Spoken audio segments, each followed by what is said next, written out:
नमस्कार. सरकारची चांगलीच बोलती बंद कान्हाने केलेली असते. त्यावेळेला कान्हा सरकारला म्हणत असतो, काय आहे ना सरकार, तुम्ही कितीही हुशार असला तरी सुद्धा एक ना एक दिवस तुमचा हा खोटा चेहरा सर्वांसमोर येणारच होता. तुम्ही एक नंबरच्या खोटारडे आहात हे मला चांगलंच माहिती आहे. तेव्हा सरकार मोठ्याने बोलते, कान्हा, तू हे जे काही केलंयस ना ते तुझ्याच अंगाशी येणार. आणि खरं सांगायचं तर ही माझीच बहीण, पण पैशासाठी खूप लालची. सखी बाळा, मी तुझी आई आहे, माझ्यावरती विश्वास ठेव. तेव्हा लगेच खरी तेजस्विनी बोलते, बस कर मनस्विनी, बस कर. अगं किती दिवस या खोट्याच्या आधारावर जगणार आहेस? किती दिवस माझ्या पैशावरती मजा मारणार आहेस? अगं मला पैशाचं एवढं काही मोल नाही. माझ्यासाठी जर का काही महत्वाचं असेल तर माझं कुटुंब, माझी मुलगी. प्लीज, मी तुझ्या समोर हात जोडते, पण मनस्विनी हा तुझा खोटा जो काही खेळ चाललाय ना तो बंद कर. तेव्हा लगेच सरकार बोलते, मनस्विनी अति शहाणपणा करू नकोस. आणि कुणाला तू मनस्विनी बोलतेस? मी तेजस्विनी राघव कामत आहे. तेव्हा लगेच खरी तेजस्विनी बोलते, अगं नाटकं बंद कर ग. आता तुझ्या या खोट्या बोलण्याला कोणीही भुलणार नाही. तेव्हा लगेच सरकार सखी जवळ जाते आणि सखीच्या गालावरून हात फिरवत म्हणते, सखी, सखी बाळा, मी तुझी आई आहे. मीच तुझी खरी आई, माझ्यावरती विश्वास ठेव. खरं सांगायचं तर आजपर्यंत तुझ्याशी खूप वाईट वागले. त्यावेळेला लगेच कान्हा बोलतो, हो, आजपर्यंत तुम्ही सखी मॅडमशी खूपच वाईट वागलात.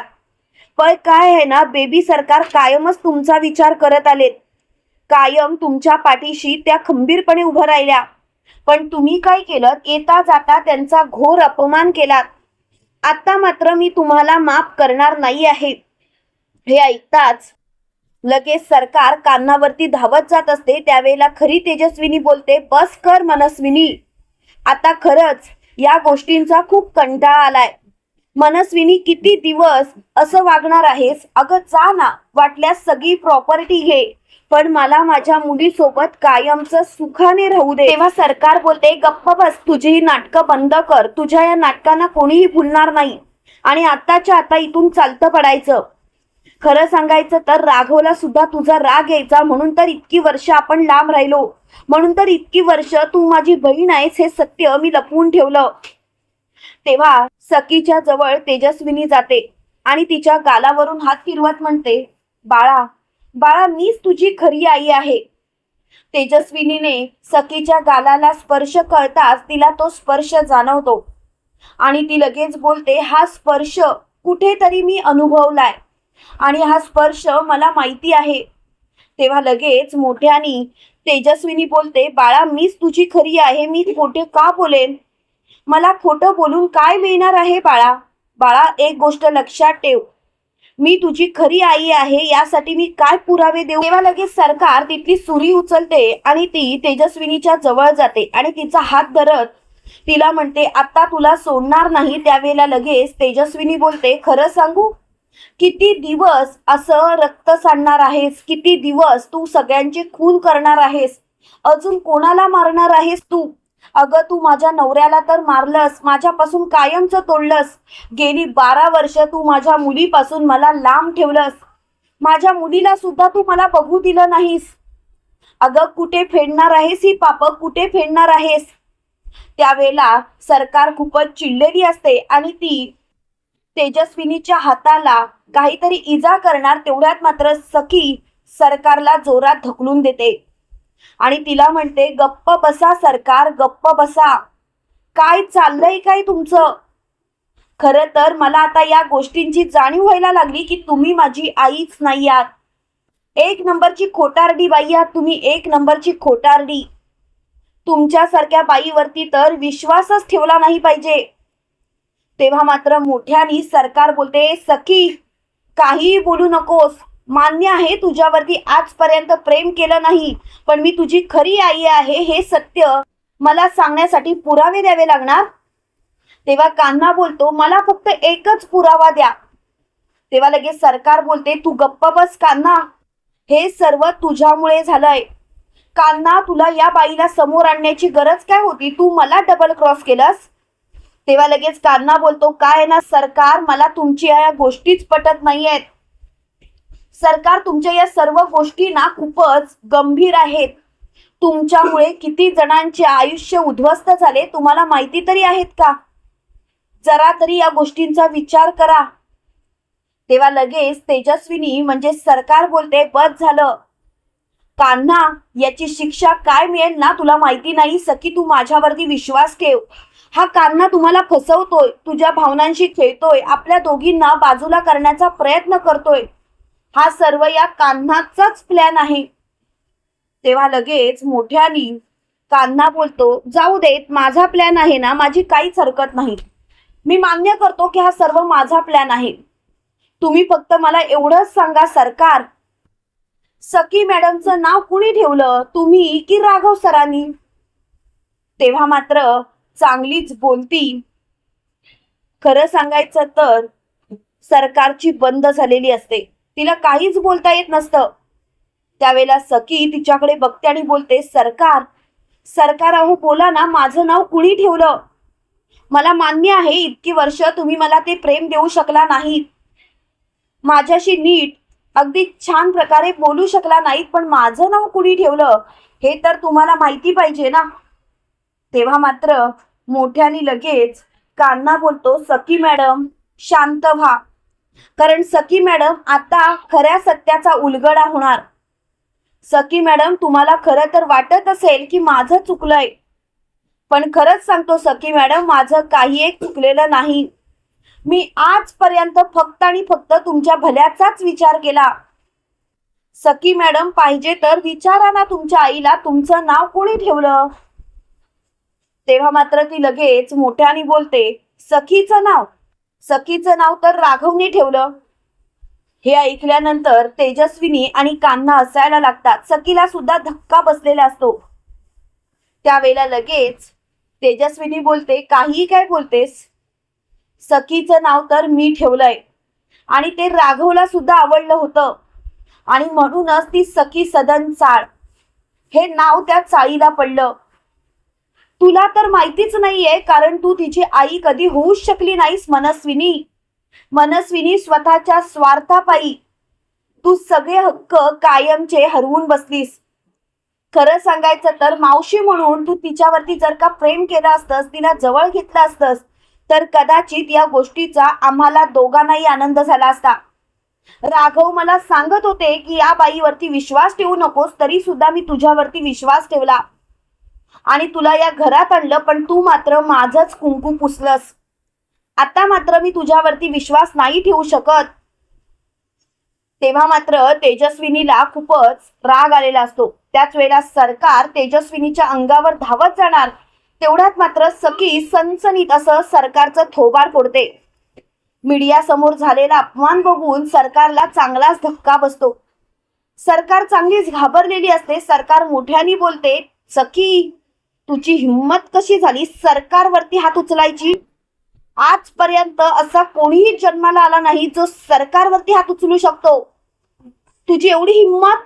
आणि ती लगेच सखीवरती हात उचलायला जाते. तेवढ्यात मात्र तेजस्विनी मनस्विनीचा हात धरत बोलते, बस कर मनस्विनी, बस कर. आजपर्यंत गेली 12 वर्ष तू मला एका खोलीत बंद ठेवलंस. माझ्या मुलीशी कसं वागतेस कसं नाही हे मला माहिती सुद्धा नव्हतं, पण आता मात्र मला कळून चुकलं. तेजस्विनी सारखं वागणं सोपं नाहीये, कारण मनस्विनी तुझ्या आतले गुण कधीच तेजस्विनी सारखे वागूच शकत नाहीत. तू कितीही प्रयत्न केलास तरी तू तेजस्विनी नाही होऊ शकत. हे ऐकल्यानंतर मनस्विनी बोलते, गप्प बस, तुझी एवढी हिम्मत? तेव्हा लगेच तेजस्विनी बोलते, एका आईची हिम्मत तू कुठे बघितलीस? तू माझ्या मुलीवरती माझ्या समोर हात उचलतेस आणि मी गप्प बसेन असं वाटलंच कसं काय तुला? तेव्हा मात्र सरकार बोलते, गप्प बसायचा, मी सरकार आहे, सरकार. मी एवढं सगळं सामर्थ्य माझ्या स्वतःच्या बळावरती उभं केलंय. तेव्हा लगेच गौतम बोलतो, बस कर मनस्विनी, अगं तुझी नाटकं बंद कर. अगं तुझं सत्य तर माझ्या समोर कधीच आलं होतं, पण मी स्वतःला शांत ठेवलं होतं, कारण तू माझ्या मुलीची जीवे मारण्याची धमकी मला दिली होती सखी बाळा. मी तुला तेच सांगण्यासाठी सखी सदन चाळमध्ये आलो होतो. पण त्यावेळेला या बाईने मला फोन केला आणि नको नको ते मला बोलली. अगं आपल्या कुल्फीला मारण्याची धमकी दिली. तिच्या डोक्यावर पिस्तूल रोखून होती. खरं तर हीच तुझी आई आहे, हीच माझी खरी वहिनी आहे, मला चांगलं माहिती आहे. तेव्हा लगेच परशू बोलतो, गौतम अरे काय बोलतोयस तू? तेव्हा गौतम बोलतो, गप्प बस परशू. आजपर्यंत ज्या बाईला आपण आपली वहिनी म्हणून मान देत आलो ती आपली वहिनीच नाही. कारण परशू तुला माहिती आहे ना आपली वहिनी किती साधी भोळी होती, आपल्यावरती किती प्रेम करायची, आपल्या सगळ्यांना ती भाऊ मानायची. ती कधीच असं चुकीचं वागूच शकत नाही. आणि अचानक हिचं रूप बदललं कारण त्या जागी ही मनस्विनी येऊन बसली. पण आता मात्र मला ह्या मनस्विनीचा खरा पर्दाफाश करायचा आहे. तेव्हा लगेच सखी बोलते, काका गौतम काका अरे तुला हे सगळं माहिती होतं तर तू माझ्यापासून का लपवलंस? तुला कुल्फीचीच काळजी होती ना तर तू मला बोलायचं होतंस. तेव्हा लगेच कान्हा बोलतो, कसं बोलणार बेबी सरकार? बेबी सरकार तुम्हीच विचार करा ना. अहो ही बाई काहीही करू शकते, कोणत्याही थराला जाऊ शकते. बेबी सरकार मला तर या बाईचं काही कळतच नाही. ही बाई किती खालच्या थराला जाईल ना याचा अंदाजच नाही.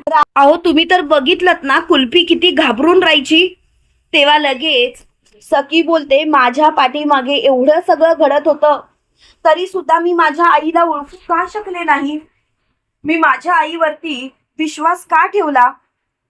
खरं तर मी स्वतःच्या आईला ओळखायलाच पाहिजे होतं, पण मी असं का वागले? तेव्हा लगेच मोठ्याने तेजस्विनी बोलते, बाळा यात तुझी काहीच चूक नाही. खरं सांगायचं तर यात कोणाची चूक असेल तर ती माझी. इतके वर्ष मी हिची सगळी कारस्थानं भोगत राहिले, पण तेव्हा जर का मी हिच्यावरती विश्वास ठेवला नसता आणि राघव सांगतायत त्या पद्धतीने जर का वागले असते तर कदाचित आज ही वेळ आपल्यावरती आली नसती.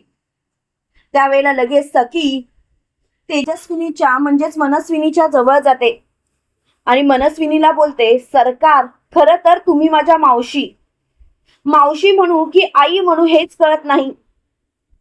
खरं तर तुम्हाला माहितीच आहे. त्यावेळेला लगेच सरकार बोलते, सखी उगाच मला लेक्चर द्यायचं नाही हा, मी तुझी आईच आहे ही गोष्ट विसरायची नाही. तेव्हा लगेच कान्हा बोलतो, बेबी सरकार तुम्हाला कोणालाही घाबरायची गरज नाही. बेबी सरकार एक गोष्ट लक्षात ठेवायची, आम्ही सर्वजण तुमच्या सोबत आहोत. त्यामुळे ही जी आहे ना ती तुमचं काहीच वाकडं करू शकत नाही. तेव्हा लगेच मोठ्याने सरकार बोलते, कान्हा तुला तर मी सोडणार नाही. तेव्हा लगेच तेजस्विनी बोलते, माझ्या जावयाच्या बाबतीत काहीही वाकडं तिकडं करण्याचा प्रयत्न केलास ना मनस्विनी तर आजपर्यंत शांत असलेली ही तेजस्विनी तुला मात्र कायमचं संपवेल आणि तुला मात्र कधीच शांततेने जगूच देणार नाही. तेव्हा लगेच मनस्विनी बोलते, वाह घरात काय आलीस तर स्वतःचा पाराच चढला काय? तुला काय वाटलं ही माणसं तुझ्या बाजूने कायमची उभी राहतील? कितीही प्रयत्न कर तरी ही माणसं तुझ्या बाजूने उभं राहणार नाहीत. काय परशू? तेव्हा मात्र परशू बोलतो, सरकार आजपर्यंत तुमच्या तालावर नाचलो पण आता नाही. आता तुमच्या तालावरती नाचायची गरजच नाहीये, कारण आता सगळं काही संपलंय सरकार, तुमचं राज्यच संपलंय.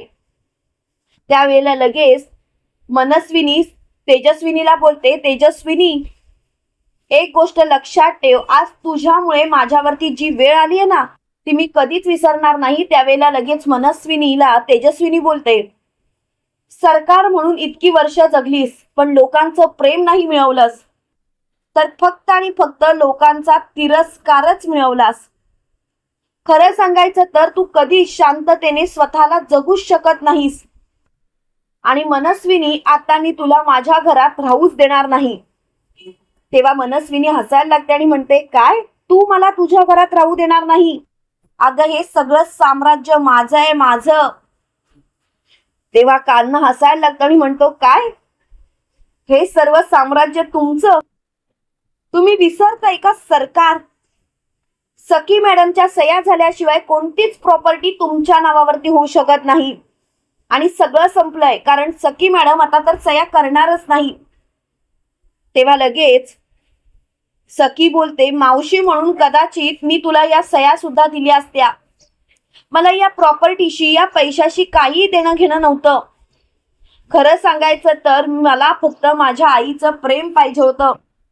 ते जर का प्रेम जरी तुम्ही मला देऊ शकला असतात ना सरकार, तरी कदाचित आज मी तुमच्या पाठीशी उभं राहिले असते. सरकार, तुम्ही जे वागताय ना ते चुकीचंच वागताय. तेव्हा मात्र सरकार मोठ्याने बोलते, बस आता मात्र मला हा विषय ताणायचा नाहीये आणि या विषयावर तर मला बोलायचंच नाही. मनस्विनी, तुला तर मी संपवणारच. तेजस्विनी मनस्विनीचा म्हणजे सरकारचा हात धरते आणि सरकारला फरफटत घराबाहेर फेकते आणि तिला म्हणते, यापुढे माझ्या घराकडे वाकड्या नजरेने पाहायचं सुद्धा नाही.